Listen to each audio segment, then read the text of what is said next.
सकाफत खाते सिंध हुकूमत पारा सुहारी सिंध जे अजीम सूफी शायरन जे सरताज भलारे भिटाई लाखीणे लतीफ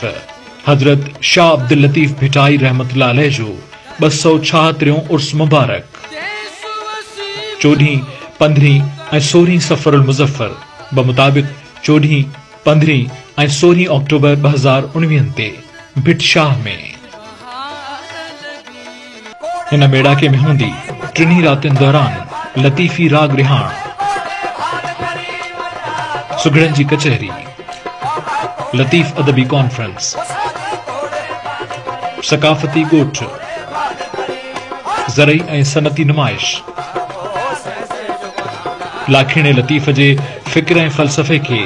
आम तोड़े ख़ास ताईं पहुचाईंदड़ नाम्यारनि मुहक़क़नि अदीबनि शाइरनि ऐं कलाकारनि खे लतीफ़ अवार्ड ॾियण जी तक़रीब खाधे पीते जा स्टॉल्स भिटाई जे पांधीअड़नि सां लतीफ़ी फ़िक्र बाबति कचहरी सकाफ़त जा रंग ऐं ॿियो घणो कुझु सिंध जो सकाफ़त सियाहत ऐं नवादिरात वारे खाते जे महिनतुनि कोशिशुनि ऐं काविशुनि खे अव्हां ताईं पहुचाए रहियो आहे